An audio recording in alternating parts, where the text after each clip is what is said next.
Hello guys, नमस्कार. Welcome back to Teju Tool and जय Shri Krishna everyone. So आज आपण पाहणार आहोत UPSC मध्ये खूप मोठ्या प्रमाणामध्ये वॅकन्सीज काढण्यात आलेले आहे. एकूण 111 पदं आहेत त्याच्यामध्ये.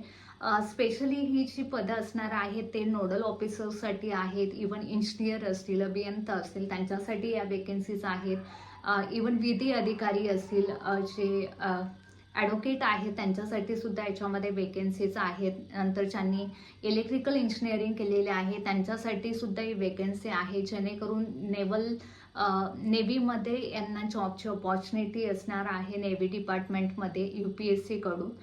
सो ही चांगली अपॉर्च्युनिटी आहे तुमच्यासाठी. इवन याच्यामध्ये जे क्वालिफिकेशन क्रायटेरिया आहे तो BE वाले सुद्धा याच्यासाठी अप्लाय करू शकतात. BTech वाले आहेत, MTech वाले आहेत, जे इलेक्ट्रिकल इंजिनियर्स आहेत ते सुद्धा अप्लाय करू शकतात. ज्यांनी कायद्याचं एज्युकेशन घेतलेलं आहे, जसे LLB असेल, LLM असेल, ते लोक सुद्धा याच्यासाठी अप्लाय करू शकतात. इव्हन याच्यामध्ये टर्म्स अँड कंडिशन्स आहे. जे विधी अधिकारी जे पद आहे त्याच्यासाठी ज्यांनी लॉ केलेलं आहे ते हिंदी मीडियममधून केलेलं असावं, त्यांच्यासाठी ही अपॉर्च्युनिटी आहे. इवन बाकी ज्या वेकेन्सीज आहेत त्यांच्यासाठी कोणत्याही प्रकारची टर्म्स अँड कंडिशन्स नाही.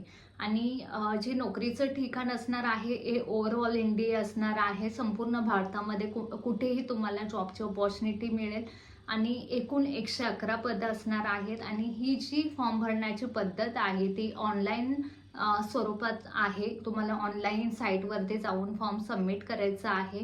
त्याच्यानंतर जी प्रोसेस असणार आहे, जी तुमची सिलेक्शन प्रोसेस असणार आहे, ॲज पर तुमची एक्झाम असेल, त्यानंतर इंटरव्ह्यू असेल. सो अशा प्रकारची ही वेकन्सी आहे. सो तुम्ही जास्तीत जास्त याचा लाभ घेऊ शकता. त्यासाठी लवकरात लवकर 1 मे ही या फॉर्मची लास्ट तारीख असणार आहे. त्याच्या आधी तुम्हाला हे फॉर्म सबमिट करायचे आहेत. So all the best guys. आणि याच्यापूर्वी आपल्या या व्हिडिओला तुम्हाला जास्तीत जास्त लाईक करायचं आहे, शेअर करायचं आहे आणि आपल्या तेजू टू लर्न या आपल्या यूट्यूब चॅनलला सबस्क्राईब करायचं आहे. Thank you so much guys.